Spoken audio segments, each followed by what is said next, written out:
Hey hi வணக்கம். So news பேப்பர்ஸில் இருக்கக்கூடிய சில இம்பார்ட்டண்ட்டான டிஸ்கிரிப்டிவ் பற்றி நம்ம பார்க்க போகிறோம். விச் இஸ் நம்ம வந்து எடிட்டோரியல் அப்படின்னு படிப்போம். நீங்கள் குரூப் ஒன் அல்லது குரூப் டூவோட டிஸ்கிரிப்டிவ் பேப்பர்ஸ் அப்படி இல்லைன்னா வந்து ஒரு யூபிஎஸ்சி எக்ஸாம் பாயிண்ட் ஆஃப் வியூவில் படிக்கிறீங்க அப்படின்னா ஒரு கண்டென்ட்டை ஒரு ஒரு கதையாக ஆக்சுவலாக அங்கே என்ன நடந்தது அப்படிங்கிற மாதிரியான ஒரு ஒரு கதையாக அதை வந்து கன்சியூம் பண்ணிக்கிறது ரொம்ப இம்பார்ட்டண்ட்டாக இருக்கும். நீங்கள் வந்து டைரெக்டாக வந்து ஃபேக்சுவலாகவே கான்சன்ட்ரேட் பண்ணாமல் ஒரு ஸ்டோரியாக கன்சியூம் பண்ணிக்கிறது வாட்டெவர் நீங்கள் எந்த ஒரு எக்ஸாமுக்கு படிச்சீங்கனாலுமே ரொம்ப யூஸ்ஃபுல்லாக இருக்கும் அப்படின்னு நான் பர்டிகுலராக நினைக்கிறேன். அதனால நம்ம வந்து அது மாதிரியான ஒரு கரண்ட் அஃபேர்ஸ் வந்து கொடுப்போம். அண்ட் அது மட்டும் இல்லாமல் இதிலே இருந்து சில கொஸ்டின்ஸை அந்த மாதிரியே வந்து நம்ம கொடுத்துடலாம். நீங்கள் வந்து அந்த கொஸ்டின்ஸ்க்கும் வந்து ஆன்சர் பண்ணுங்கள். அது மாதிரியான ஒரு ஒரு மெத்தடில் நம்ம வந்து ட்ரை பண்ணி பார்ப்போம். ஸோ நான் இப்போது படித்த ஒரு ஒரு ஆர்டிக்கல் பற்றி இந்த வீடியோவில் பார்க்கலாம். ஸோ சரியும் கருவுறுதல் வீதம் அப்படின்னு ஒரு ஆர்டிக்கல். ஸோ கருவுறுதல் ஒரு பொண்ணு ப்ரெக்னென்ட் ஆகி குழந்தை பெற்றுக்கிற அந்த வீதம் வந்து ஏன் குறையுது அப்படிங்கிறத பற்றின ஒரு ரீசன் ஒன்று பேசியிருந்தாங்க. இப்போ இதில் பார்த்தீங்கன்னா நிறைய ரீசன்ஸ் வந்து இருக்கலாம். நம்ம பொதுவாக டக்குன்னு வந்து என்ன நினைப்போம், அஹ் உடல் ரீதியான பிரச்சனைகள் அதனால வந்து கருவுறுதல் வீதம் வந்து குறையுது அப்படின்னு நினைக்கிறதுக்கு நிறைய சான்சஸ் இருக்குது. ஜென்ரலாகவே நம்ம அந்த மாதிரியான ஒரு தாட்ஸ் தான் வரும். உடல் பிரச்சனை, உணவு வந்து நம்ம சரியாக எடுத்துக்கணும். பட் அது இல்லாமல் இன்னும் என்ன பிரச்சனைகள் இருக்குது, உலக அளவில் இதை வந்து எப்படி இது ப்ரெடிக்ட் பண்ணுறாங்க, இதோட பிரச்சனை என்ன இருக்கும், இது மாதிரி வந்து பேசியிருந்தாங்க. ரொம்ப ரொம்ப இம்பார்ட்டண்ட் இது. நீங்கள் சரியாக கவனித்து பார்த்தீங்கன்னா ஒரு பெண்ணோட குழந்தை பெற்றெடுக்கக்கூடிய அந்த திறன் வந்து 2100 போல இன்னும் அடுத்து இருக்கக்கூடிய ஒரு ஒரு ஒரு 80 ஆண்டுகளில், ஒரு 75 ஆண்டுகள் வச்சுக்கோங்க, 80 ஆண்டுகள் கிட்ட வரும்போது ஒரு பெண்ணுக்கு ஒரு குழந்தை மட்டுமே இருக்கும் என ஆய்வு சொல்கிறது. அது என்ன ஒரு பெண்ணுக்கு ஒரு குழந்தை, இது என்ன கான்செப்ட் அப்படின்ட்டுனா, ஸோ இதை செக்ஷனலாக பார்க்கலாம். ஃபஸ்ட்டு வந்து ரீசன், என்ன காரணத்திற்காக இது குறையுது. நம்ம எப்போதும் நினைக்கிறது போல ஆண் பெண்ணுக்கான அந்த உடல் பிரச்சனைகள் ஒரு காரணமாக தான் இருக்குது. ஆனால் அது மட்டுமே காரணம் இல்லை. இப்போ உடல் ரீதியான பிரச்சனைகள் ஒரு காரணம் ஆனால் கூட அதை கடைசி காரணமாக சொல்லியிருக்காங்க. அப்போ முதல்ல என்னென்ன காரணங்கள் இருக்குது அதை சரியாக கவனிச்சு பார்த்தீங்கன்னா, சரி ஃபஸ்ட் அண்ட் ஃபார்மோஸ்ட் திங் வந்து இந்த கருவுறுதல் வீதத்தை நம்ம குறைக்கணும்னு சொல்லி நம்மளே நிறைய அவேர்னஸ் கொடுத்துருக்கோம். இப்போ இந்தியா வந்து நிறைய அவேர்னஸ் கிரியேட் பண்ணியிருக்கு. நாம் இருவர் நமக்கு இருவர், நாமே, அதாவது நாம் இருவர் நமக்கு ஒருவர், அப்புறம் ஒரு விளையாட்டாக சொல்லுவாங்க நாமே இருவர் நமக்கு எதற்கு இன்னொருவர், அந்த மாதிரியான ஒரு அவேர்னஸ் மாதிரி நிறைய வந்து இது சார்ந்த பிரச்சனைகளை பேசுறது, இது மாதிரிலாம் நம்ம நிறைய அவேர்னஸ் கிரியேட் பண்ணி கவர்மெண்ட்டு இந்த பாப்புலேஷன் இதை வந்து கண்ட்ரோல் பண்ணணும், பேர்த்தை வந்து கண்ட்ரோல் பண்ணணும் அப்படின்னு நினச்ச காலம் உண்டு. அது இல்லாமல் வேறு என்ன காரணம் இருக்குது அப்படின்ட்டுனா, இது ஒரு ரீசனாக இப்போ ரீசன்ட் டைமில் எல்லாருமே பேசுகிறாங்க. எடுத்துக்காட்டால் பெண்களோட கல்வி அறிவு, நிறைய படிக்கிறாங்க, நிறைய நல்ல ஒரு முன்னேற்றங்கள் நடக்குது. அதனால வெறுமனே வந்து திருமணம், குழந்தை அது மாதிரியான அந்த ஒரு உடனடியாக ஒரு 20 21 வயசுக்குள்ளே டக்குன்னு உடனடியாக வந்து ஒரு ஃபேமிலி அது மாதிரியான விஷயத்துக்குள்ளே இன்வால்வ் ஆகாமல் தன்னோட பேஷனை நோக்கி தனக்கு என்ன சாதிக்கணும்னு தோணுது அது மாதிரியான விஷயத்தை நோக்கி போகிறது, பொருளாதார ரீதியாக ஒரு இண்டிபெண்டன்ஸ் அடையலாம் அப்படிங்கிற ஒரு ஒரு விஷயத்தை நோக்கி நகர்றது, இது மாதிரியான நிறைய காரணங்களால் பொருளாதார தன்னிறைவு அடைவதற்கு முன்னுரிமை அளிக்கின்றனர். அப்போ அது மாதிரியான விஷயங்களுக்கு நிறைய முன்னுரிமை அளித்து குழந்தை பெற்றுக்கிறது அல்லது நம்பர் ஆஃப் சில்ட்ரன்ஸ் நிறைய குழந்தைகளை பெற்றுக்கிறது, இது மாதிரியான விஷயங்களுக்கான முக்கியத்துவம் குறைய ஆரம்பிக்குது. ஃபஸ்ட்டு ரீசனாக இவங்க வந்து இதை சொல்கிறாங்க. அது இல்லாமல் கருவுறுதல் வீதம் இந்தியாவை பொறுத்த வரைக்கும் இடம்பெயர்வு ஒரு முக்கிய காரணமாக இருக்குது. ஒரு இடத்துல இருந்து இன்னொரு இடத்துக்கு இடம்பெயர்ந்து போகிறது. எடுத்துக்காட்டால் இப்போ ஒரு வேலை வாய்ப்பை தேடியோ இல்லை நம்ம படிப்போம், நிறைய ரீசன்ஸ் பிஹைண்ட் தட் படிப்போம். அது மாதிரி வந்து இடம்பெயர்ந்து போகிறதுனாலையும் இந்தியாவில் வந்து இந்த கருவுறுதல் வீதம் வந்து குறையுது அப்படின்னு படிக்கிறோம். அப்புறம் கடைசி ரீசனாக தான் நம்ம என்ன சொல்லியிருக்கோம் அப்படின்ட்டுனா, ஆணுக்கும் பெண்ணுக்கும் இருக்கக்கூடிய அந்த உடல் ரீதியான பிரச்சனைகள். இதில் இந்தியாவோட நிலை என்ன அப்படின்னு எக்ஸ்பிளைன் பண்ணியிருப்பாங்க. இது வந்து ரொம்ப ரொம்ப இம்பார்ட்டன்ட். அதாவது தேசிய குடும்ப நல ஆய்வு, நேஷ்னல் ஃபேமிலி ஹெல்த் சர்வே அப்படின்னு படிப்போம். இந்த நேஷ்னல் ஃபேமிலி ஹெல்த் சர்வே வந்து என்ன சொல்கிறாங்க அப்படின்ட்டுனா, ஒரு விஷயத்த சொல்கிறாங்க. அதாவது என்ன அப்படின்னா, ரீப்ளேஸ்மெண்ட் லெவல் ஃபெர்டிலிட்டி அப்படின்னு ஒரு வார்த்தை இருக்குது. அது என்ன ரீப்ளேஸ்மெண்ட் லெவல் ஃபெர்டிலிட்டி அப்படின்னா, இப்போ ஒரு ஆண் அதே போல் வந்து ஒரு பெண் இருவரும் சேர்ந்து ஒரு குழந்தை பெற்றுக்கிறாங்கன்னு வச்சுக்கோங்க. இப்போ ஒரு ஆண் ஒரு பெண் அப்படிங்கும்போது இங்கேயே எத்தனை பேர் இருக்காங்க அப்படின்ட்டுனா 2 பேர். இப்போ இவங்க 2 குழந்தைங்க பெற்றுக்கிறாங்க அப்படின்னா, விச் இஸ் 2 குழந்தைகள் வந்து இருக்குது அவங்களுக்கு அப்படின்னா 2 பேருக்கு 2 பேர். அப்போது 2 பேருக்கு 2 பேர் உருவாக்கும் போது ரீப்ளேஸ்மெண்ட் லெவல் கிரியேட் ஆகுது. இதுவே வந்து ஒரு ஆண் ஒரு பெண் சேர்ந்து ஒரு குழந்தை பெற்றுக்கிறாங்க அப்படின்ட்டுனா, அப்போ 2 நபர்கள், ஆனால் அடுத்த தலைமுறை வந்து ஒருத்தர் தான். அது புரிஞ்சுக்கிறீங்கன்றீங்க. ஸோ அதுதான் நம்ம 2ங்கிறது ரொம்ப ரொம்ப முக்கியமானதா இருக்கு. இப்போ சரியா கவனிச்சு பார்த்தோம்னா, கருவுறுதல் வீதம் வந்து 2.2 ஆக இருந்தது. 2019 போட்டு 2021க்குள்ள கரெக்ட்டா 2ங்கிற லெவலுக்கு வந்து குறையுது. இப்போ இதுல இன்னும் ஃபர்தரா நம்ம வந்து பார்க்கும்போது, பீகார்ல 3.0, அதே வந்து மேகாலயால வந்து 2.9, உத்தரப்பிரதேசம் 2.3, ஜார்க்கண்ட்ல 2.2, மணிப்பூர் போன்ற மாநிலங்கள்ல 2.1 இருக்கு. இதுல ரொம்ப ரொம்ப இம்பார்ட்டன்ட்டா நம்ம என்ன கவனிக்கணும் அப்படின்ட்டுனா, தமிழ்நாட்டோட நிலைமை என்னன்னு பார்க்கணும். இப்ப தமிழ்நாட்டோட கருவுறுதல் வீதம் 1.4 அப்படின்றது. அப்படின்னா, ஒரு ஆவரேஜ் பண்றோம். அது என்ன 1.4ன்னா, இப்போ 2 பேர்னா 2 குழந்தைங்க அப்படி சொன்னோம்ல. அது என்ன 1.4ன்னு கன்ஃப்யூஸ் ஆக வேண்டாம். ஒரு ஆவரேஜ் எடுக்கிறோம்ல. அப்படி பார்க்கும்போது, ஒரு ஆவரேஜா தமிழ்நாட்டுல இருக்கக்கூடிய அந்த குழந்தை பிறப்பு வீதம் எந்த லெவலுக்கு இருக்கு அப்படின்ட்டுனா, 1.4ல தான் இருக்கு. விச் இஸ் ரீப்ளேஸ்மென்ட் லெவல் ஃபெர்டிலிட்டிய விட கம்மியா இருக்கு. அப்போ கடந்த 10 ஆண்டுகளில் ஒரு சில குறிப்பிட்ட மாநிலங்கள்ல, கேரளா, தமிழ்நாடு, தெலுங்கானா, ஆந்திர பிரதேசம், கர்நாடகா போன்ற மாநிலங்கள்ல கருவுறுதல் வீதம் வந்து 1.6க்கு கீழ குறையுது. அதுலயும் பர்ட்டிகுலரா தமிழ்நாட்டுல 1.4ஆ இருக்கு. ஆனா இதே தமிழ்நாட்டுல இந்த இடத்துல சொல்லியிருப்பாங்க, 1980களிலும், தமிழ்நாடு 1993ஆம் ஆண்டிலும், பிற தென்னிந்திய மாநிலங்கள் 2000ஆம் ஆண்டிலும் கருவுறுதல் வீதத்தில் நிர்ணயித்த இலக்கை அடைந்தன. பதிலீடு கருவுறுதல் வீதம் அப்படின்னா ரீப்ளேஸ்மென்ட் லெவல் ஃபெர்டிலிட்டி. அப்போ கிட்டத்தட்ட அந்த 2ங்கிற ஸ்டேஜ்ல இருந்தது. ஆனா இப்போ ரீசென்ட் டைம்ஸ்ல லாஸ்ட் 10 இயர்ஸ்ல இது 1.4ஆ குறைஞ்சிருக்கு. இன்னும் கூட ஃபர்தரா குறையலாம் அப்படின்னு எதிர்பார்க்கப்படுது. ஸோ இத வந்து கவுண்டர் ஃபிட் பண்றதுக்காக தான் ரீசென்ட்டா வந்து ஆந்திராவோட முதல்வர் திரு சந்திரபாபு நாயுடு அவர்கள் கூட என்ன சொல்லியிருந்தாருன்னா, 2 குழந்தைகளுக்கு மேல வந்து பெற்றிருக்கிறவங்களுக்கு உள்ளாட்சி தேர்தல்ல வந்து முன்னுரிமை அளிக்கப்படும். உள்ளாட்சி தேர்தலில் போட்டியிட முடியும். அப்படிங்கிற மாதிரியான சில ஸ்டேட்மெண்ட்ஸ்லாம் சொல்லியிருந்தாங்க. இப்போ வந்து பாப்புலேஷன நம்ம அதிகரிக்க சொல்றதுக்கான காரணம் என்ன? இப்போ ஒரு வீட்ல ஒரு குழந்தை அப்படிங்கிறது இப்ப நம்மளே வந்து பாப்புலேஷன் அதிகரிக்கக் கூடாதுன்னு குழந்தை பேரு, குழந்தைகளின் எண்ணிக்கைய வந்து பர்த் கண்ட்ரோல்ல வந்து நம்ம தானே ரொம்ப அதிகமா ப்ரமோட் பண்ணோம். இப்ப ஏன் அத குறைக்கிறோம்? அப்படிங்கிற ஒரு ரீசன் தான். ஸோ அதுக்கு வந்து மிக முக்கியமான ரீசன் இதுதான். இளைஞர்களின் எண்ணிக்கை குறைந்து, முதியவர்களின் எண்ணிக்கை அதிகரிக்கும். அப்போ இந்த ரீப்ளேஸ்மென்ட் லெவல் ஃபெர்டிலிட்டி வந்து ஒரு ஒரு மாநிலத்துக்குள்ளேயோ, ஒரு நாட்டுக்குள்ளேயோ இல்லன்னா, இளைஞர்களின் எண்ணிக்கை வந்து குறையும். முதியவர்களின் எண்ணிக்கை வந்து அதிகரிக்கும். இதிலேயே அடுத்து ஃபர்தரா கடைசி பாயிண்ட்டா இதுதான் சொல்லியிருப்பாங்க. 2050ஆம் ஆண்டுக்குள் இந்தியாவில் வந்து முதியோர்களின் எண்ணிக்கை 20% இளைஞர்களின் எண்ணிக்கை வந்து குறையும் அப்படின்னும் ஒரு அறிக்கையில வந்து சொல்றாங்க. இது ஏன் நம்ம வந்து இப்படி முதியோர்களின் எண்ணிக்கை என்ன பிரச்சனை அப்படின்ட்டுனா, நீங்க அத இப்படி புரிஞ்சுக்கலாம். ஒரு ஒரு ஒரு நார்மலா ஒருத்தனோட லைஃப்ல நீங்க வந்து அவன் வந்து 18 வயசு, 14 வயசு கரெக்ட்டா சொல்லணும்னா, 18 வயசு வரைக்கும் படிக்கிறதுக்கு போறான்னு வச்சுக்கோங்க. அப்போ வேலைக்கு போமாட்டான். இல்லையா? அப்போ அடுத்து 60 வயசுக்கு மேல அவங்கள வேலைக்கு அனுப்ப முடியாது. எல்டர் பீப்பிள் ஆயிடுறாங்க. முதியவர்கள் ஆயிடுறாங்க. அப்போ இந்த 18 வயசுலருந்து 60 வயசுக்குள்ள இருக்காங்கல்ல, இவங்க தான் வொர்க்கிங் கிரவுடு.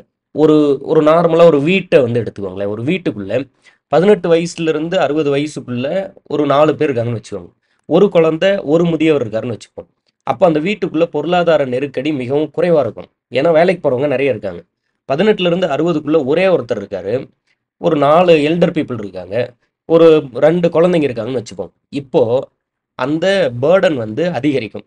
இது அப்படியே ஒரு நாட்டுக்கு கம்பேர் பண்ணி பார்த்தீங்கன்னா, ஒரு நாட்டுக்குள்ள முதியவர்களின் எண்ணிக்கை ரொம்ப அதிகமாவும், இளைஞர்களின் எண்ணிக்கை குறைவாகவும், அதை விட குறைவா குழந்தைகளின் எண்ணிக்கை இருந்ததுன்னா, இப்பவே ஆல்ரெடி பர்டன் அதிகமா இருக்கும். அடுத்து வருங்காலத்திலயும் இன்னும் பர்டன் வந்து அதிகரிக்க இருக்கிறதுக்கான வாய்ப்புகள் இருக்கும். ஸோ, அப்போ இந்த பிரச்சனைய நம்ம கவுண்டர் ஃபிட் பண்றதுக்காக, பாப்புலேஷன வந்து இந்த யங் கிரவுட வந்து அதிகமா இருக்க வேண்டியது அவசியமா இருக்கு. அதனால தான் இப்போ இது சார்ந்த விவாதங்கள் வந்திருக்கு. சரி, அப்போ இந்த பண ரீதியா, பொருளாதார ரீதியா இருக்கிறது மட்டும் தான் பிரச்சனையா? அப்படின்னா, அது மட்டும் இல்ல. அத விட ரொம்ப இம்பார்ட்டன்ட்டான சில ப்ராப்ளம்ஸ் இருக்கு. அதையும் இந்த இடத்துல லிஸ்ட் அவுட் பண்ணியிருப்பாங்க. அத நீங்க கவனிச்சு பார்த்தீங்கன்னா, இங்க வந்து இந்தியாவ பொறுத்தவரைக்கும் மக்கள் தொகையின் அடிப்படையில் நம்ம என்ன பண்றோம் அப்படின்ட்டுனா, எம்பி சீட்டு குடுக்குறோம். அப்போ ஒரு பர்ட்டிகுலர் டைம் விடுதலைக்கு பிறகு, பாப்புலேஷன் பர்த் கண்ட்ரோல் பண்ணுங்க அப்படின்னு இந்திய அரசு சொல்லும்போது, அத சீரியஸா எடுத்துக்கிட்டு பர்த் கண்ட்ரோல்ல இன்வால்வ் ஆன பெண் உரிமை, பெண்கள் சார்ந்த நலன் அதிகமா இம்ப்ளிமெண்ட் பண்ணி, அதனால அவங்க வந்து அந்த ஒரு ஒரு குழந்தை பெத்துக்கிறது மட்டும் தான் தன் வாழ்நாளின் கடமை அப்படின்னு இல்லாம, தன்னோட பேஷன நோக்கி, படிப்ப நோக்கி, கல்விய நோக்கி, பொருளாதார சுதந்திரத்த நோக்கி எல்லாம் நகர்ந்து பெண்களும் முன்னேற்றம் அடைஞ்சு, எல்லாம் திரும்பி பார்க்கும்போது, இப்போ நம்ம number of MP seats population அடிப்படையில தான் பண்ணுவோம் அப்படின்னு ஒரு சூழல் இருந்ததுன்னா, அப்ப அதிக மக்கள் தொகை வச்சிருக்கக்கூடிய மாநிலங்களுக்கு நெறைய எம்பி சீட் வந்துரும். குறைவான மக்கள் தொகை இருக்கக்கூடிய மாநிலங்களுக்கு குறைவான எம்பி சீட் வந்துரும். அப்ப பார்லிமென்ட்ல நம்மளோட இம்பாக்ட் ரொம்ப ரொம்ப குறைவாகும். Number of MP seats. நாடாளுமன்ற தொகுதி மறுசீரமைப்பு மக்கள் தொகை அடிப்படையில் உத்தரப்பிரதேசம், பீகார் போன்ற மாநிலங்கள் கூடுதல் இடங்களை பெறலாம். அது மட்டும் இல்லாம தங்களுக்கான இடங்களை இந்த மாநிலங்கள் இழக்க நேரிடும். எது இப்போ நம்ம பார்த்தோம்ல தமிழ்நாடு, கேரளா, ஆந்திரா, தெலுங்கானா போன்ற மாநிலங்கள் மக்கள் தொகையில குறைவா இருக்கிறதுனால தங்களுக்கான இடங்கள வந்து இழக்கிறதுக்கு நேரிடும். அது மட்டும் இல்லாம இந்த இடத்துல ஒரு விஷயம் பேசியிருப்பாங்க. நிதி பற்றாக்குறை. ஒரு மாநிலத்திற்கு எதன் அடிப்படையில் நிதி ஒதுக்கப்படுது அப்படின்னா, based on the population, number of people. அப்போ நிதி ஒரு மாநிலத்திற்கான பணத்த குடுக்குறதும், நிதியுமே வந்து குறைவான எண்ணிக்கையில வரதுக்கான வாய்ப்பு இருக்கு. அப்போ ஃபர்ஸ்ட்டு பர்டன். இண்டிவிஜுவலா ஒரு ஃபேமிலிக்குள்ளேயுமே அந்த பர்டன் வந்து அதிகரிக்கணும். அது மட்டும் இல்லாம நிதி பற்றாக்குறை வரும். மொத்தமா மாநிலத்துக்குன்னு அலோகேட் பண்ற ஒரு பண பற்றாக்குறை வரலாம். அது மட்டுமே இல்லாம நம்மளோட அந்த பாராளுமன்றத்தில இருக்கக்கூடிய இம்பாக்ட் வந்து குறையலாம். ஏன்னா நம்பர் ஆஃப் எம்பி சீட்ஸ் வந்துட்டு அடுத்தடுத்து 10 ஆண்டுகளுக்கு ஒரு முறை, 25 ஆண்டுகளுக்கு ஒரு முறைன்னு சொல்லி நம்ம அத மறுசீரமைப்பு பண்ணும்போது, அப்போ நம்பர் ஆஃப் எம்பிஸ் வந்து குறைஞ்சிரலாம். ஸோ இதெல்லாம் நம்ம ப்ராப்ளம்ஸா பார்க்குறோம். சரி இத அதிகரிக்க முடியுமா மக்கள் தொகைய? அப்படின்னா, பொதுவா பார்த்தா இத அதிகரிக்க முடியாது. கருவுறுதல் வீதச்சரிவு பெரும்பாலும் மீள முடியாததாகவே இருந்திருக்கிறது. இது ரொம்ப ரொம்ப இம்பார்ட்டன்ட் பாயிண்ட். இதுவரைக்கும் இருக்கக்கூடிய ஒரு ஒரு ஆவரேஜ் பண்ணி பார்க்கும்போது, மற்ற நாடுகளோட பிரச்சனைகள பார்க்கும்போது, இது மாதிரி குறைந்து போன அந்த கருவுறுதல் மீதம் வந்து பெருசா வந்து அதிக அளவுல நெறைய நாடுகள் அதுலருந்து மீண்டு வந்த மாரி தெரியல. ஆனாலும் ஒரு சில எக்ஸாம்பிள் இருக்கு. பாசிட்டிவான சில எக்ஸாம்பிள் சொல்லியிருப்பாங்க. எடுத்துக்காட்டா தென் கொரியா. சவுத் கொரியாவ பொறுத்தவரையில 2020ல 2022ல 0.78 அப்படிங்கிற அளவுல இருந்த அவங்களோட அந்த replacement level fertility population count 2023ல 0.72க்கு போகுது. இன்னமும் குறையுது. 2022ல 78 இருக்கு. 0.78 இருக்கு. 2023ல இன்னும் குறைஞ்சு 0.72 அப்படிங்கிற லெவலுக்கு போயிடுது. ஸோ அப்ப இத சரி செய்யறதுக்காக அவசரகால நடவடிக்கையாக தென்கொரிய அரசு நெறைய ஸ்கீம்ஸ் இம்ப்ளிமெண்ட் பண்றது, அது மாதிரியான விஷயங்கள்ல ஈடுபடுறாங்க. நிறைய குழந்தை பேர் வந்து இருக்கணும் அப்படின்னு சொல்லி மக்கள்ட்ட வந்து அத வந்து மறுபடியும் அவேர்னஸா கொண்டு போறாங்க. அப்போ இந்த இந்த அரசோட நடவடிக்கையின் பலனாக 2023 ஒப்பிடுகையில் குழந்தை பிறப்பு வீதம் 2024ல 3% அதிகரிக்குது. 2023 விட 2024ல ரொம்ப ஸ்லைட்டா 3% அதிகரிக்குது. ஸோ அப்போ கவர்ன்மெண்ட் அதற்கு ஸ்டெப்ஸ் எடுத்தா மக்கள் தொகை வந்து விச் இஸ் அந்த பாப்புலேஷன் வந்து அதிகரிக்கிறதுக்கான வாய்ப்பு இருக்கு. அதற்கு தென்கொரியா ஒரு ஒரு எடுத்துக்காட்டா இருக்கு அப்படின்னு சொல்லியிருப்பாங்க. ஸோ அப்போ அதே நேரத்தில் நாட்டின் பொருளாதார வளர்ச்சி, இளைஞர்களுக்கான வேலை வாய்ப்பு இதையும் நம்ம அதிகரிக்கணும். பாப்புலேஷன் அதிகரிக்கணும் அப்படின்னு சொல்லிட்டு, நம்ம வந்து பொருளாதார வளர்ச்சி இல்லாம போயிடக்கூடாது. ஏற்கனவே என்ன சொன்னோம், பாப்புலேஷன் அதிகமா இருக்கிறதுனால தான் பொருளாதார பிரச்சனைகள் வருதுன்னு சொல்லியிருந்தோம். ஓவர் பாப்புலேஷன் இந்தியாவோட பிக்கெஸ்ட் ப்ராப்ளமா பார்த்தோம். பட் அதே சமயத்துல திரும்ப சரி இப்ப மறுபடியும் வந்து யங்கர் கிரவுட் இல்லாம போயிடுவாங்க. எல்டர் பீப்பிளோட எண்ணிக்கை வந்து ரொம்ப அதிகமா இருக்கும். இத சரி செய்யணும் அப்படின்னு சொல்லி வந்து, மறுபடியும் நம்ம அதே பிரச்சனைக்குள்ள போய் மாட்டிக்கக்கூடாது. அதாவது பொருளாதார வளர்ச்சி இல்லாம, வேலைவாய்ப்பு இல்லாம போய் மாட்டிக்கக்கூடாது. அப்போ அதையும் திரும்ப கொண்டு வரணும். அப்போ அதற்கு ஏத்த மாதிரியான பொருளாதார வளர்ச்சியும், வேலைவாய்ப்பும் இருக்கணும்னு சொல்லியிருப்பாங்க. அண்ட் கடைசியா இந்த ஃபேக்ட்டையும் சொல்லியிருப்பாங்க. 2050ஆம் ஆண்டில் இந்தியாவில் முதியோர்களின் எண்ணிக்கை மட்டும் 20% அதிகரிக்கும் அப்படின்னு ஐநாவோட ரிப்போர்ட் சொல்லுது. இது மாதிரி வந்து இந்த இந்த இத வந்து முடிச்சிருப்பாங்க. ஸோ இது ஒரு இம்பார்ட்டன்ட்டான ஆர்டிக்கல். இதோட ப்ரோஸ் அண்ட் கான்ஸா வந்து படிங்க. லாங்குவேஜ ஒரு பேரியரா நினைக்காதீங்க. அதாவது என்னோட ஒப்பீனியன்ல நீங்க வந்து ஒரு ஒரு விஷயத்த கன்சியூம் பண்றோம். அவ்வளோதான். அதோட தகவல்கள தெரிஞ்சுக்கிறோம். அத நீங்க இங்கிலீஷ்லயும் எழுதிக்கலாம், தமிழ்லயும் எழுதிக்கலாம். நீங்க எய்தர் வந்து யுபிஎஸ்சி எக்ஸாம் படிக்கிறீங்க, குரூப் 1 படிக்கிறீங்க, அல்லது குரூப் 2வோட டிஸ்கிரிப்டிவ்க்கு மெயின்ஸ் பேப்பருக்கு வந்து தயாராகுறீங்க அப்படின்னா, நீங்க எனி லாங்குவேஜ் தமிழ்லயும் எழுதலாம், இங்கிலீஷ்லயும் எழுதலாம். நம்ம வந்து இங்கிலீஷ் நியூஸ் பேப்பர்ஸோட எடிட்டோரியல்ஸும் பேச போறோம். தமிழ் நியூஸ் பேப்பர்ஸோட எடிட்டோரியலும் பேச போறோம். அதுல இருக்க கதைய கேட்டுக்கோங்க. அப்புறம் கீவேர்டா எழுதிக்கோங்க. எடுத்துக்காட்டா, இப்ப இது வந்து தமிழ்ல இருந்து ஒரு ஆர்டிக்கல் தான். ஆனா இப்ப அதைவே நம்ம வந்து ஒரு ஒரு அப்படியே ஸ்ப்ளிட் பண்ணி எழுதுறோம்னு வச்சுக்கோங்க. ஃபர்ஸ்ட் இந்த பாப்புலேஷன் அதாவது ஃபெர்டிலிட்டி ரேட் பிறப்பு வீதம் குறைகிறதுக்கான ரீசன்ஸ் என்னன்னு பார்த்தோம். நிறைய ரீசன் சொல்லியிருந்தோம். அதில் பர்டிகுலராக என்ன சொல்லியிருந்தோம், பெண்களின் கல்வி போன்ற முன்னேற்றம். உமன் எம்பவர்மெண்ட் வந்து one of the reason for இந்த birth reduction in birth control, குழந்தைகளோட பிறப்பு வீதம் குறைகிறதுக்கு உமன் எம்பவர்மெண்ட் ஒரு ரீசனாக இருக்குது பார்த்தோம். அது இல்லாமல் மைக்ரேஷன், ஒரு இடத்துல இன்னொரு இடத்துக்கு போகிறது ஒரு காரணமாக இருக்குது. அது இல்லாமல் இந்தியாவை பற்றி பார்க்கும்போது மோர் தென் 2.0 இருந்த அந்த 2.2 இருந்த ரீப்ளேஸ்மெண்ட் லெவல் ஃபெர்டிலிட்டி குறைய ஆரம்பிச்சிருச்சு. அதில் பர்டிகுலராக ஒரு சில மாநிலங்கள் இன்னைக்கு இப்போ கரண்ட் டைம்லேயே வந்து 2.0ங்கிற அந்த ரீப்ளேஸ்மெண்ட் லெவல் ஃபெர்டிலிட்டி விட குறைவாக இருக்குது. கேரளா, தமிழ்நாடு, ஆந்திரா, தெலுங்கானா சொல்லிடணும். தமிழ்நாட்டோட ஃபெர்டிலிட்டி ரேட் எவ்வளோ சொல்லியிருந்தோம், 1.4. இதனால என்ன பாதிப்புகள் வரும், இஷ்யூஸ் என்னென்ன இருக்குது அப்படின்னு பார்க்குறோம். Reduction in number of youngsters, இளைஞர்களின் எண்ணிக்கை குறையும். அப்போ எது ஆட்டோமேட்டிக்காக அதிகரிச்சிருது, எல்டர் பீப்புளோட கவுண்ட் அதிகரிச்சிருது.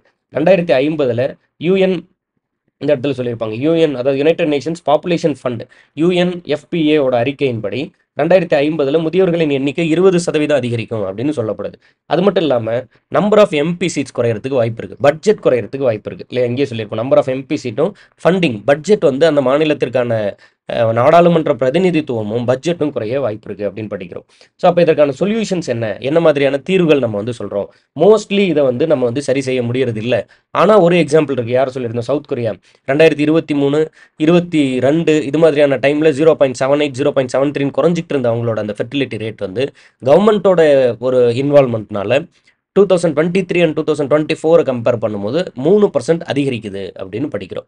ஸோ இதுதான் இந்த எடிட்டோரியல்லேருந்து நம்ம புரிஞ்சக்கூடிய விஷயம். நீங்கள் இதை படிச்சுட்டு இதுக்குள்ளே இருக்கக்கூடிய அந்த கீவேர்ட்ஸை நீங்கள் தமிழில் படித்தா தமிழ், இங்கிலீஷில் படித்தா இங்கிலீஷ்னு சொல்லி அந்த கீவேர்ட்ஸை எழுதி வச்சுக்கிட்டிங்கன்னா இன்னும் வந்து உங்களுக்கு வந்து அதை ஒரு நோட்ஸாக எடுத்துக்கிட்டீங்க அப்படின்ட்டுனா இன்னும் ரொம்ப யூஸ்ஃபுல்லாக இருக்கும். ஸோ அந்த மாதிரி வந்து ட்ரை பண்ணி பாருங்கள்.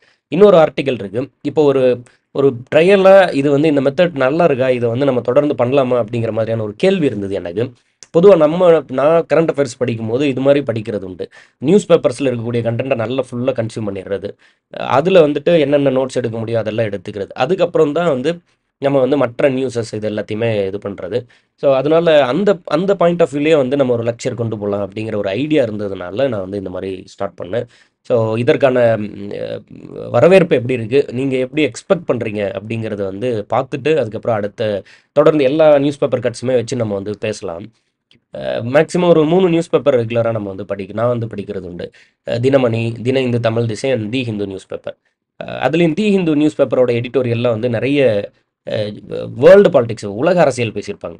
இப்போ நேற்று கூட நம்ம வந்து ஒரு ஆர்டிக்கல்ல இருந்து ஒரு நோட்ஸ் எடுத்திருந்தேன். அதாவது இங்கே வந்து இமிக்ரேஷன் பற்றி பேசியிருந்தாங்க. இப்போ யூஎஸில் வந்து நிறைய ஸ்கில்டு லேபர்ஸ் வந்து அதாவது பர்டிகுலராக ட்ரம்ப் அவர்கள் வந்து அதிபராக பதவியேற்ற பிறகு வெளிநாட்டிலேருந்து நிறைய பேர் வந்து நேட்டிவ் அமெரிக்கன்ஸோட வேலையை வந்து வாங்கிக்கிறாங்க. அதனால வெளிநாட்டிலேருந்து உள்ளுக்குள்ளே வரவங்களோட அந்த எண்ணிக்கையை குறைக்கிறதுக்கு நான் வந்து ஸ்ட்ரிக்டான நடவடிக்கை எடுக்கிறேன் அப்படின்னு பேசியிருந்தார். பட் இந்த ஆர்டிக்கல் என்ன சொல்லியிருப்பாங்கன்னா ரொம்ப சூப்பராக இருக்கும். எப்படி என்ன பாயிண்ட் ஆஃப் வியூவில் பேசியிருப்பாங்கன்னா, வெளிநாட்டிலேருந்து வரவங்க அமெரிக்காவில் வேலை வாய்ப்பை அதிகரிக்கிறாங்க. வெளிநாட்டிலேருந்து வந்து வேறு நாட்டிலேருந்து வந்து அமெரிக்காவில் ஸ்டார்ட் அப்ஸ் நிறுவனங்கள் தொடங்கி இன்னைக்கு பெரிய சக்ஸஸ்ஃபுல்லான பில்லியனர்ஸை மாறி அதனால அமெரிக்கன்ஸ்க்கு நிறைய வேலை வாய்ப்பு தராங்க. அப்படி இல்லையா, நீங்கள் வந்து வெளிநாட்டிலேருந்து வரவங்களோட எண்ணிக்கையை குறைச்சிட்டோம்னா அமெரிக்காவுக்கு வேலை கிடைக்கும்னு நினைக்கிறீங்களா? பட் அப்படி இல்லை. கம்பெனிஸ் எம்என்சி வந்து வெளிநாட்டிலிருந்து வரக்கூடிய ஸ்கில்டு லேபர்ஸ், திறன் வாய்ந்த தொழிலாளர்கள் அமெரிக்காவுக்குள்ளே வர முடியாத மாதிரி ஒரு சூழல் ஏற்படும் போது ஒன்று அந்த கம்பெனியே இன்னொரு நாட்டுக்கு ஷிஃப்ட் ஆயிடுது. இல்லைனா வேறொரு நாட்டிலிருந்து அந்த டேலண்ட் வந்து இப்போ ஒரு பர்டிகுலர் நாட்டிலேருந்து வர தடை விதிச்சா இன்னொரு நாட்டிலேருந்து அந்த டேலண்ட்டை அக்வயர் பண்ண ட்ரை பண்ணுறாங்க. இதனால எப்படி பார்த்தாலும் அமெரிக்கர்களுக்கு வேலை வந்து அதிகரிக்கிறது இல்லை, வேலை வாய்ப்பு அதிகரிக்கிறது இல்லை. அதனால இது வந்துட்டு சரியான ஒரு ஸ்கீமாக இருக்காது அப்படிங்கிற மாதிரியான ஒரு பாயிண்ட் ஆஃப் வியூவில் பேசியிருந்தாங்க. ஒரு டிஃப்ரெண்ட்டான பெர்ஸ்பெக்டிவாக இருந்தது. ஸ்கில்டு மைக்ரண்ட் கிரியேட் ஜாப்ஸ், இதான் ஃபர்ஸ்ட் பாயிண்ட். அவங்க தான் கிரியேட் பண்ணுறாங்க. இப்போ நீங்கள் ஈவன் இலான் மஸ்க் எடுத்துக்கிறீங்கன்னா கூட வேறொரு நாட்டிலேருந்து அமெரிக்காவுக்கு வரார். இப்போ அதிக வேலை வாய்ப்புகளை கிரியேட் பண்ணுறாரு. சிலிக்கான் வேலின்னு சொல்லப்படுற அந்த அதிகமான டெக் பில்லியனர்ஸ் உருவாகக்கூடிய இருக்கக்கூடிய அந்த இடத்துல நிறைய பேர் வந்து இமிக்ரெண்ட்ஸாக இருக்காங்க. வெளிநாட்டிலேருந்து அங்கே வந்து தங்கியிருக்காங்க. இது அமெரிக்காவோட அந்த அடிப்படையான ஒரு பிரின்சிபல் இருக்குது. அதாவது டேலண்ட்டை வந்து தன்னோட பக்கம் வச்சுக்கக்கூடிய ஒரு பழக்கம் இருக்குது அமெரிக்காவுக்கு. வரலாறு ரீதியாக பார்த்தோம்னா அந்த ஒரு பிரின்சிபலே இது வந்து இல்லாத மாதிரி பண்ணிடும் அப்படிங்கிற பாயிண்ட் ஆஃப் வியூவில் பேசியிருந்தாங்க. நல்லா இருந்தது, நிறைய இருந்தது. இதை பற்றி பேசுவோம். அண்ட் இதில் வந்துட்டு அந்த எக்ஸ்டர்னல் அஃபேர்ஸ்க்கு நம்ம வந்து பட்ஜெட் கொடுக்கறது இல்லை. இந்தியாவோட வெளியுறவுத்துறைன்னு ஒன்று இருக்கும்ல, இந்தியா வந்து வெளிநாட்டில் என்ன பண்ணலைங்கிற மாதிரியான விஷயத்தை நீங்கள் பார்த்துருப்பீங்க. திரு ஜெய்சங்கர் அவர்கள் வந்து வெளியுறவுத்துறை அமைச்சராக இருக்கார். ஸோ அதை பற்றின விஷயங்கள் பேசியிருந்தாங்க. ரொம்ப நல்லா இருந்தது. ஸோ அது எல்லாத்தையும் கூட நம்ம வந்து பேசுவோம். இன்றைக்கி வந்து இந்த கருவுறுதல் வீதம் பார்த்தோம். அதுபோல் வந்து நம்ம இன்னொரு விஷயம் இருக்குது, அதையும் பார்த்துருவோம். அது ரொம்ப நல்லா இருந்தது. இலங்கையில் வந்து புதிய அரசு பதவியேற்று இப்போ கிட்டத்தட்ட ஒரு 4 மாதங்களுக்கு மேலே ஆயிடுச்சு. புதிய அரசு இந்த சென்ஸ் ஏற்கனவே இருந்த ஒரு அதிபர் வந்து சரியாக நிர்வாகம் பண்ணாததுனால நிறைய பிரச்சனைகள் இருந்ததுனால மக்கள் வந்து பெரும் போராட்டம் பண்ணியிருந்தாங்க. நீங்கள் பார்த்துருப்பீங்க. ஒரு நாட்டுக்குள்ளே அரசியல் எவ்வளோ முக்கியம் அப்படிங்கிறத அந்த போராட்டம் வந்து சொல்லிச்சு. நீங்கள் எவ்வளோ பெரிய பணக்காரனாக வேணா இருக்கலாம், பெரிய சினிமா நடிகராக இருக்கலாம், ஒரு பெரிய அரசு அதிகாரியாக இருக்கலாம், யாராக வேணா இருக்கலாம். திடீர்னு நாட்டுக்குள்ளே சாப்பாடு கிடைக்கலன்னா எல்லா கட்டமைப்பும் டோட்டலாக செதஞ்சு போயிடும். மக்கள் போராட்டம் பண்ணுவாங்க. நீங்கள் அதிபர் மாளிகைக்குள்ளே நுழைஞ்சு மக்கள் ஏற்படுத்தின அந்த தாக்கத்தை, போராட்டத்தை நீங்கள் வந்து பார்த்துருக்கலாம். ஸ்ரீலங்காவில் அவ்வளோ பெரிய இம்பாக்ட் ஏற்பட்டுச்சு. அதன் பிறகு ஒரு புதிய கவர்மெண்ட் வந்து இப்போ பதவி ஏற்கிறாங்க. ஸோ அப்போ அவங்களுக்கு என்னென்ன சேலஞ்சஸ் இருக்குது, பர்டிகுலராக பீப்புளோட எக்ஸ்பெக்டேஷன் என்ன இருக்குது, அதை பற்றி பேசியிருந்தாங்க இந்த ஆர்டிக்கல். நல்லா இருந்தது. ஸோ இங்கே வந்து 225 தொகுதிகளில் 159க்கு மேலே வெற்றி பெற்று இந்த கட்சி வந்து ஜெயிச்சு வராங்க. இந்த வெற்றிக்கான பின்னணி என்ன, ஏற்கனவே இருந்த பிரச்சனை என்ன அப்படின்னா, ஒரு நாட்டுக்குள்ளே அரசியல் செதஞ்சு போனால் என்ன மாதிரியான பிரச்சனைகள் நடக்கும் அப்படிங்கிறத நீங்கள் இந்த இடத்துல படித்து பார்க்கலாம். வரிகளாக லெட்டர்ஸாக படிக்கும் போதே நமக்கு வந்து அம், ஒரு வருத்தமா இருக்க மாரி இருக்கும். நீங்க இவ்ளோ விஷயங்கள் நடக்குதே அப்படிங்கிற மாதிரி இருக்கும்.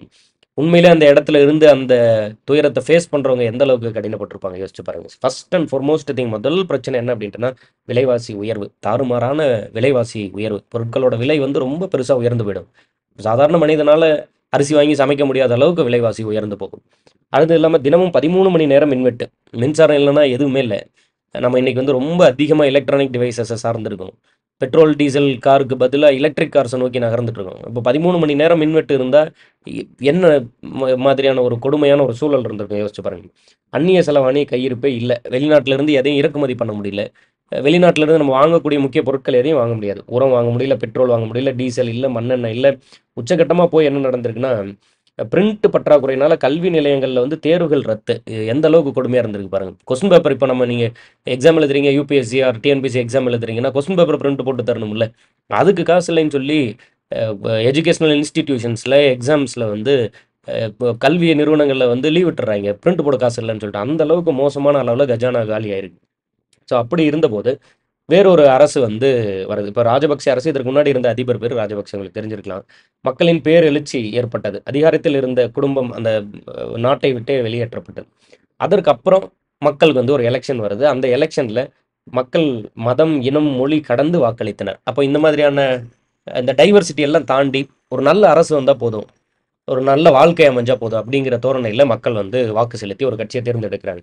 ஈவன் இந்த கட்சியுமே இப்ப ஜெயிச்சு வந்த கட்சியுமே கூட என்ன வாக்குறுதி கொடுத்து வந்தாங்க அப்படின்ட்டுனா, ஒரு செழிப்பான தேசம், ஒரு அழகான வாழ்க்கை. இந்த ஸ்டேட்மெண்ட்டே எவ்வளோ நல்லா இருக்கு பாருங்க. போராடி போராட்டத்தில் இருக்க ஒரு மக்கள், அத்தியாவசிய பொருட்கள் கிடைக்காம போன ஒரு நிலையில இருக்கக்கூடிய ஒரு டைம்ல, ஒரு கட்சி வந்து வாக்குறுதி கொடுக்குது. ஒரு செழிப்பான தேசம், ஒரு அழகான வாழ்க்கை அப்படின்னு ஒரு ஒரு ஒரு தேர்தல் பிரச்சாரம் பண்ணி வராங்க. அப்படி வந்துட்டு இவங்க வந்து என்ன பண்ண போறாங்க? என்ன எக்ஸ்பெக்டேஷன் வந்து 4 மாசம் தான் ஆகுது. இப்ப என்ன பண்ண போறாங்க? என்னென்ன ப்ராப்ளம்ஸ் இருக்கு? அத பத்தி தான் பார்க்க போறோம். அரசு நிர்வாகத்தில் மக்களின் பங்கேற்ப குடுக்குறோம். இல்ல இலங்கையை பொறுத்தவரைக்கும் 80% பேர் கிராமங்கள்ல இருக்காங்க. 20% பேர் தான் 20% பேர் தான் வந்து நகரத்துல இருக்காங்க. அதுலயும் நெறைய பேர் வந்து கிராமங்கள்ல இருந்து நகரத்துக்கு போய் வேலை செஞ்சுட்டு திரும்ப கிராமத்துக்கே வந்துடுறாங்க. அதுலயும் தமிழரோட நிலைமை, இலங்கையில இருக்கக்கூடிய தமிழரோட நிலைமை அப்படின்னு எடுத்துட்டா இன்னும் துயரமானது அப்படின்னு எழுதியிருப்பாங்க. எவ்வளவு மோசமா இருக்கு. அங்க இருக்கக்கூடிய தமிழர்களின் நிலைமை இன்னும் வந்து துயரமானதா இருக்கு. இந்த இடத்துல ஒரு பாயிண்ட் பேசியிருப்பாங்க. ரொம்ப ரொம்ப இம்பார்ட்டன்ட். இலங்கை அரசு வந்து என்ன சொல்லுதுன்னா, அங்க வந்து வறுமை ஓட பெர்சன்டேஜ் வந்து 25% இருக்குன்னு சொல்லுது. ஆனா உண்மையிலேயே அங்க வறுமை எவ்வளோ இருக்கு? 50% இருக்கு. அப்படின்னா என்ன 100 பேர்ல 50 பேர் வறுமையில இருக்கான் அப்படின்னு சொல்லுது. அப்ப இந்த 25% நம்ம வறுமை சதவீதம்னு எடுத்துக்க முடியாது. அத வந்து பட்டினி கோடு, வறுமை கோடுன்னு எடுத்துக்கிறதுக்கு பதிலா பட்டினி கோடுன்னு தான் எடுக்கணும்னு சொல்றாங்க. பட்டினி கோடுன்னா சாப்பாடே கிடைக்காத ஒரு நிலைமை. மரணத்திலேயே கொடிய மரணம் என்ன தெரியுங்களா? நீங்க வந்து பட்டினி கிடந்து மரணிக்கிறது தான். நீங்க பார்த்துருக்கலாம். அப்படியே உடல் வந்து எலும்பு மேல தோல் போத்துன மாதிரி அப்படியே சுருங்கி மெலிந்து மரணித்து போறது. மிகவும் கொடுமையான ஒரு மரணமா இருக்கும். அப்போ 25% பட்டினியில கிடக்குறான். பசி. தன் ஊன் தனக்கு உணவாக தெரியும் நிலை அப்படின்னு ஒண்ணு இருக்கு. அதாவது ஒரு ஸ்டேஜ்ல பட்டினி கிடந்து கிடந்து தன்னோட தசைகளே தனக்கு உணவா தெரியும். அப்படிங்கிற அளவுக்கு மிக கொடுமையானது பட்டினி. அப்ப 25% பட்டினி குறியீடு. அது வறுமை குறியீடு இல்ல. வறுமைன்னு எடுத்துட்டா 50% பேர் வறுமையில இருக்காங்க அப்படின்னு சொல்றாங்க. அந்த அளவுக்கு மோசமான ஒரு சூழல். சரி. இப்ப இதனால எதிர்கொள்ளக்கூடிய பிரச்சனை என்ன அப்படின்னா, உள்நாட்டுல சில சீர்திருத்தங்கள் கொண்டு வந்து இந்த மாதிரியான விஷயங்களுக்கு கொஞ்சம் கொஞ்சமா மாற்றம் ட்ரை பண்ணலாம். அது மட்டுமே போதாது. வெளிநாட்டிலயும் மற்ற நாடுகளோட உறவும் ரொம்ப ரொம்ப முக்கியம்.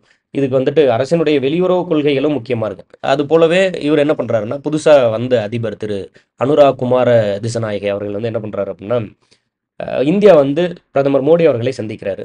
இந்தியாவுக்கும் இலங்கைக்குமான அந்த இன்வெஸ்ட்மென்ட், இங்கிருந்து தொழில் அங்க தொடங்குறது, நிவாரணங்கள் குடுக்குறது, இது மாதிரியான விஷயங்கள்ல கேட்கிறாரு. இந்தியாவோட மட்டுமே இல்லாம, சீன அதிபர் திரு ஜி ஜின்பிங் அவரையும் போய் சந்திக்கிறார். இப்ப சீனாவோட உதவியும் நாடுறார். இப்ப வெளிநாடுகளோட உதவியும் ரொம்ப முக்கியம். உள்நாட்டுல ஏற்படுத்துற சீர்திருத்தம் போலவே வெளிநாட்டோட உதவியும் முக்கியமா இருக்கு. அப்ப அதையும் போய் கேட்கிறாரு. சீனா என்ன சொல்றாங்க? $10 பில்லியன் அமெரிக்க டாலர் அளவுக்கு ஸ்ரீலங்கால முதலீடு பண்றதுக்கான வாய்ப்பு இருக்கு அப்படின்னு பேசிக்கிறாங்க. ஸோ அப்ப இது இல்லாம ஒரு பாயிண்ட் அந்த இடத்துல பேசியிருப்பாங்க. சில மாதங்களில் எந்த அரசாலும் தீர்வு காண முடியாது. இப்ப இருக்கக்கூடிய பிரச்சனைக்கு வந்து ஒரு சில மாதங்கள்ல உடனே எல்லாத்தையும் வந்து அப்படியே மாத்திர்றேன். அந்த மாதிரி பண்ண முடியாது. இது ஒரு ஸ்லோ அண்ட் ஸ்டடியான ப்ராசஸ் தான். கண்டிப்பா இதற்கு வந்து ஒரு ஒரு மெல்ல, மெல்ல, மெல்ல, மெல்ல கொஞ்சம் கொஞ்சமா தான் இத நம்ம தீர்வு காண முடியும். இதற்கு ஒரு பேக் ட்ராப் இருக்க மாரியான ஒரு ஸ்டோரி ஒண்ணு சொல்லியிருப்பாங்க. இது ரொம்ப கவனிக்க வேண்டிய ஒரு விஷயம். பிரிட்டிஷ் காலத்துல பிரிட்டிஷ்ட்ட இருந்து இலங்கை விடுதலை வாங்கும்போது, யார் விடுதலைக்காக போராடுனாங்களோ, அவங்க கிட்ட வந்து இந்த அதிகாரத்த குடுத்துறாம மேல் தட்டுல இருக்கக்கூடிய மக்களுக்கு அதிகாரம் போற மாதிரி பிரிட்டிஷ் பண்ணாங்க. அப்படின்னா என்ன? முதலாளிகள் கைக்கு அதிகாரம் போகுது, தொழிலாளர்கள் கைக்கு அதிகாரம் போகல. இப்போ வந்திருக்கக்கூடிய பார்ட்டி, இப்போ ஜெயிச்சு வந்திருக்கக்கூடிய பார்ட்டி வந்து ஒரு இடதுசாரி கட்சி அப்படிங்கிறதுனால, அது என்ன இடதுசாரி வலதுசாரினா, ஒரு மத ரீதியாக கடவுள் மேல ஒரு நம்பிக்கை கொண்டு அந்த மாதிரி இருக்கக்கூடிய அந்த கட்சிகளை வந்து நம்ம வலதுசாரி, ரைட் விங் அப்படின்னு சொல்லுவோம். லெஃப்டிஸ்ட் அப்படிங்கும்போது மக்கள், அதாவது பகுத்தறிவு அது மாதிரியான விஷயங்கள் பேசக்கூடிய, கடவுள் மறுப்புன்னு வச்சுக்கோங்க, கடவுள் மறுப்பு பேசி பகுத்தறிவு பேசக்கூடிய கட்சிகளில் லெஃப்டிஸ்ட்னு சொல்லுவோம். இப்போ வந்திருக்கக்கூடிய கட்சி வந்து மக்கள் நலனுக்கான ஒரு கட்சி, முதலாளிகளை வளர்த்தெடுக்கிறதுக்கான ஒரு கட்சி இல்லை அப்படின்னு தன்னை சொல்லிக்கிறதுனால, ஸோ அந்த கட்சி அது மாதிரியான சில வேலைகளை செய்யணும் அப்படின்னு எதிர்பார்க்குறாங்க. அண்ட் நாடாளுமன்ற தேர்தலுக்கு முன்பு இங்கே நம்ம அதை பற்றி பேசியிருப்போம். இப்போ வந்திருக்கக்கூடிய அந்த இந்த பிரச்சனையை வந்து இலங்கை வந்து கொஞ்சம் கொஞ்சமாக வந்து தீர்க்கணும். ஏற்கனவே பிரிட்டிஷ்காரன் பண்ணிட்டு போன இந்த பிரச்சனையை தீர்க்கறதுக்கு எந்த விதமான தீர்வுகளும் நம்ம எடுக்கல. கடந்த 15 வருடங்களாக தமிழ்நாடு வந்து அந்த ஈழத்தமிழர் பிரச்சனை வந்து 2008 முடியுது. அதுக்கப்புறம் 15 வருடங்களாக இன்னும் அந்த பிரச்சனைக்கு தீர்வு காணல. அப்போ இப்போ ஜெயிச்சு வந்திருக்கக்கூடிய கட்சி போய் வந்து தமிழர் வாழக்கூடிய பகுதியில் போய் நாடாளுமன்ற தேர்தலுக்கு முன்னாடி சில வாக்குறுதிகளை கொடுக்குறாங்க. இதுவரை எந்த கட்சியும் இந்த பிரச்சனைக்கு வந்து தீர்வு காணல.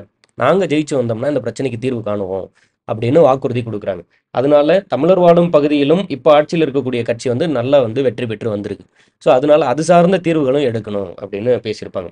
ஸோ இதில் ஓவராலாக நம்ம என்ன சொல்கிறோம் அப்படின்ட்டுனா, நெருக்கடி மிகுந்த ஒரு சூழலில் வந்திருக்கக்கூடிய இந்த கட்சி வந்து உடனடியாக ஏதாவது வந்து ஒரு தீர்வு காணணும். இல்லைன்னா இந்த சூழலை பயன்படுத்திக்கிட்டு பிற்போக்குவாதிகளோ அல்லது இதை வந்து இந்த கட்சியோட எதிர் பிரச்சாரமாக மாற்றுறதுக்கான சூழலோ ஏற்படும். அதனால முடிஞ்ச அளவுக்கு சீக்கிரமாக வந்து இந்த பிரச்சனைக்கு வந்து தீர்வு காணணும் இப்படின்னு முடிச்சிருப்பாங்க. ஸோ அப்போ இதில் இதே ஆர்டிக்கலில் நம்ம வந்து திரும்ப வந்துட்டு ஒரு மாதிரி கீ பாயிண்ட்ஸாக எழுதியிருப்போம். இப்போ இவ்வளோ நேரம் என்ன பார்த்தோம் அப்படிங்கிறது இதில் நீங்கள் புரிஞ்சுக்கலாம். நியூலி எலெக்டட் ஸ்ரீலங்கன் கவர்மெண்ட், அவரோட அந்த கட்சி பிரசிடென்ட் பேர் என்ன சொல்கிறோம் அப்படின்ட்டுனா அனுராக் குமார திசநாயகே அவர்கள் தான் புதுசாக வராரு. இவர் என்ன மாதிரியான ஒரு கட்சி? லெஃப்டிஸ்ட் பார்ட்டி ஐடியாலஜியில் இருக்கார்.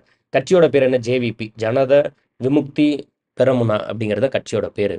அண்ட் இதை இங்கிலீஷில் நம்ம சொல்லும்போது பிஎல்எஃப்னு சொல்லுவோம், பீப்புள் லிபரேஷன் ஃப்ரண்ட் அப்படின்னு சொல்கிறோம். அதே வந்துட்டு அவங்களோட கூட்டணிக்கு என்ன பேர் வச்சிருக்காங்க அப்படின்ட்டுனா நேஷனல் பீப்புள் பவர் அப்படின்னு நிறைய கட்சி சேர்ந்துருப்பாங்கல்ல, அவங்க எல்லாம் சேர்ந்து அப்படின்னு பேர் வைக்கிறாங்க. இப்போ வெற்றி பெற்ற கட்சியோட பேர் வந்து ஜேவிபி அப்படின்னு சொல்லிடும் இல்லையா? ஜேவிபி அப்படின்ட்டுனா ஜனதா விமுக்தி பெராமுனா அப்படின்னு பேர் வைக்கிறோம். ஒரே நிமிஷம். சரி, ஓகே டன். அப்போ நம்ம இதில் என்னென்ன பார்க்குறோம்? நியூலி எலெக்டட் கவர்மெண்ட் பேர் பார்த்தோம், என்ன மாதிரியான ஐடியாலஜி பார்த்தோம், கட்சியோட பேர் என்ன, இங்கிலீஷில் என்ன சொல்கிறோம், அவங்க 2-3 கட்சியோட சேர்ந்து கூட்டணி அமைச்சிருக்காங்க, அதுக்கு பேர் என்ன வைக்கிறோம். அடுத்து ப்ரீவியஸ் ப்ராப்ளம்ஸ் என்ன இருந்ததுன்னு பார்த்தோம் இல்லையா? 13 மணி நேரம் மின்வெட்டு, பரீட்சை நடத்துறது கூட, கொஸ்டின் பேப்பர் பிரிண்ட் போட கூட காசு இல்லை, விலைவாசி உயர்வு, இது மாதிரி நிறைய பிரச்சனை இருந்ததுன்னு பார்த்தோம். இந்த பிரச்சனை எல்லாம் இருந்ததுனால இரஸ்பெக்டிவ் ஆஃப் எனி டிஸ்கிரிமினேஷன், மதம், மொழி, இனம், இது மாதிரி எல்லா டிஸ்கிரிமினேஷனையும் கடந்து மக்கள் வாக்களித்து இப்போ இருக்கக்கூடிய கட்சியை தேர்ந்தெடுத்தாங்கன்னு பார்த்தோம். பீப்புளோட எக்ஸ்பெக்டேஷன் என்ன அப்படின்ட்டுனா, பீப்புள்ஸ் இன்வால்மெண்ட் இன் அட்மினிஸ்ட்ரேஷன், வெறும் முதலாளிகள் மட்டுமே அட்மினிஸ்ட்ரேஷனில் நிர்வாகத்தில் இல்லாமல் மக்கள் வந்து கலந்துக்கிற மாதிரியான ஒரு கட்டமைப்பு ஏற்படுத்தணும். மாகாணத்துக்கு மிக அதிகமான முக்கியத்துவம், இப்போ நம்ம ஊரில் நம்ம நாட்டில் சொல்கிறோம்ல ஸ்டேட்ஸு, அது மாதிரியான மாகாணத்துக்கு அதிக முக்கியத்துவம் கொடுக்கணும். 80% வந்து கிராமத்தில் தான் இருக்காங்க. அப்போ அது சார்ந்த திட்டங்கள். 25% வந்துட்டு பாவர்ட்டியில் இருக்காங்கன்னு சொல்கிறாங்க. ஆனால் அது 25% வந்து வறுமை கோடு கிடையாது. அதற்கு பதிலாக அது வந்து ஹங்கர் லைன், பட்டினி கோடு அப்படின்னு சொல்கிறாங்க. அப்போ எவ்வளோ பேர் வறுமையில் இருக்காங்க? 50% மேலே வறுமை இருப்பாங்க. இப்போ என்னென்ன சேலஞ்சஸ் இருக்குது? எந்த ஒரு கட்சியும் அந்த ஒரு சில மாதத்திலே வந்து இதை மாற்றிட முடியாது. ஈவன் பிரிட்டிஷ்காரங்க கூட என்ன பண்ணியிருந்தாங்க அப்படின்ட்டுனா, விடுதலை கொடுக்கும்போது மேல்தட்டில் இருக்கக்கூடிய முதலாளிகளுக்கு அதிக முக்கியத்துவம் கொடுத்து அந்த தொழிலாளிகள் விடுதலைக்காக போராடவங்களுக்கு உண்மையாக போய் வந்து அது சேராத மாதிரி பண்ணி வச்சுட்டாங்க. அப்போ அதையும் சேர்ந்து ஒரு கேபிட்டலிஸ்டிக் எக்கானமியாக இல்லாமல் சோசியலிஸ்டிக்காக மக்கள்கிட்ட போய் சேர்ற மாதிரியான ஒரு திட்டங்களை கொண்டு வரணும். அப்போ இஷ்யூ தமிழ் என்னென்ன இருக்குது? ஈழத்தமிழர்களோட என்ன பிரச்சனை இருந்தது? ஏற்கனவே இருந்த அரசு அது சார்ந்த திட்டங்கள்லாம் இன்னும் முன்னெடுக்கவே இல்லை. பல ஆண்டுகளுக்கு 15 வருடங்களுக்கு முன்னாடி முடிஞ்ச பிரச்சனை. ஆனாலும் இன்னமும் போர் முடிஞ்சு 15 வருடங்கள் ஆகியும் கூட இன்னும் அது சார்ந்த திட்டங்கள் முன்னெடுக்கப்படலை. அப்போ அதனால் அந்த இடத்துல போய் உடனடியாக நாங்கள் அதற்கு தீர்வு காணுவோம், திட்டங்கள் கொண்டு வருவோம்னு சொல்லி இப்போ இருக்க கட்சி பேசுனதுனால அந்த திட்டங்களுக்கும் வந்து அந்த அந்த இடத்துலையும் வந்து இந்த கட்சி ஜெயிச்சிருக்காங்க. அப்போ அது சார்ந்த திட்டங்களும் கொண்டு வரணும். ஸோ இதெல்லாம் தான் நம்ம வந்து சொல்யூஷன்ஸாக இதில் வந்து சொல்கிறோம். ஸோ அப்போது அது வந்து irrespective of Tamil or English எந்த மொழியில் இருந்தாலும் அந்த அந்த கண்டென்ட்டை வந்து நீங்கள் கன்சியூம் பண்ணுங்கள். ஒரு கதையாக கேளுங்க. கேட்டுட்டு அது சார்ந்து நம்ம வந்து அடுத்தடுத்து அது நமக்கு ஏற்ற மாதிரி ஒரு நோட்ஸாக நம்ம வந்து க்ரியேட் பண்ணி வச்சுக்கும் போது அந்த கரண்ட் அஃபேர்ஸை படிக்கிறது ரொம்ப ஈஸி. அது வந்து ஏன்னா நம்ம கதையாக கேட்டிருக்கோம், அதை அப்படியே டிஸ்கிரிப்டிவாக ப்ரெசென்ட் பண்ணுறது ஈஸி. ஒரு முறை நீங்கள் அந்த கதை கேட்டுட்டிங்கன்னா அடுத்தடுத்த முறை நீங்கள் அதே நியூஸை படிக்கும்போது ஓகே முன்னாடியே நம்ம இதை கேட்டோம், இதுக்கு முன்னாடி இதை கேட்டோம், இந்த ஸ்டோரி நம்ம கேட்டோம், இதுக்கு முன்னாடி பின்னாடி இருக்கக்கூடிய பேக்ட்ராப் இதுதான் அப்படிங்கிற மாதிரி ஒரு கதையும் வந்து உங்களுக்கு அது ஈஸியாக படிக்க வைக்கும். ஸோ அதனால தொடர்ந்து வந்து நம்ம வந்து இது மாதிரி பார்ப்போம். சப்போர்ட்ஸ் எந்த அளவுக்கு இருக்குது என்னங்கிறது பார்ப்போம். இது மாதிரி நம்ம வந்து கரண்ட் அஃபேர்ஸ் பார்த்துடலாம். பார்த்துட்டு அதே போல் கொஸ்டின் ஆன்சர் டைப்பும் நம்ம விட வேண்டாம். ஏன்னா பிகாஸ் வந்து நம்ம ப்ரிலிம்ஸ் எனி எக்ஸாம் எந்த எக்ஸாமாக இருந்தாலும் ப்ரிலிம்ஸ் எழுதும்போது அப்ஜெக்டிவ் டைப்பில் எழுத போகிறோம். அப்போ வந்து கொஸ்டின் ஆன்சர் டைப்பாக நம்ம கரண்ட் அஃபேர்ஸை படிக்க வேண்டியதும் அவசியம். அதனால வந்து கொஸ்டின் ஆன்சர் டைப்பான கரண்ட் அஃபேர்ஸ் வந்து நம்ம ரெகுலராக கொடுத்துடலாம். ஒரு பிடிஎஃபாக கொடுத்துறேன். நீங்கள் கதையெல்லாம் கேட்டுக்கோங்க, டிஸ்கிரிப்டிவாக படிங்க. அதன் பிறகு அந்த கொஸ்டின் ஆன்சரை வந்து நீங்கள் வந்து டவுன்லோட் பண்ணிக்கோங்க. பிடிஎஃபாக கொடுக்குறேன், அதை வந்து டவுன்லோட் பண்ணிக்கோங்க. அண்ட் பார்ப்போம் இந்த வீடியோவோட மெத்தட் வந்து சரியாக இருக்கா. இது போல் தொடர்ந்து நம்ம வந்து டிஸ்கிரிப்டிவாக இருக்க மாதிரியான அந்த ஒரு ஒரு முக்கியமான விஷயத்தையும் வச்சு அதில் என்னென்ன இருக்குது இல்லைன்னு சொல்லி நியூஸ் பேப்பர் இந்த மாதிரி நம்ம வந்து கரண்ட் அஃபேர்ஸ் படிக்கலாமா அப்படின்னு நீங்கள் வந்து சொல்லுங்கள். உங்களோட ஒப்பீனியன் வந்து நான் ரொம்ப எதிர்பார்க்குறேன். என்ன மாதிரி இருக்கும் என்ன அப்படிங்கிறது. And keep supporting us. Thank you. டடா.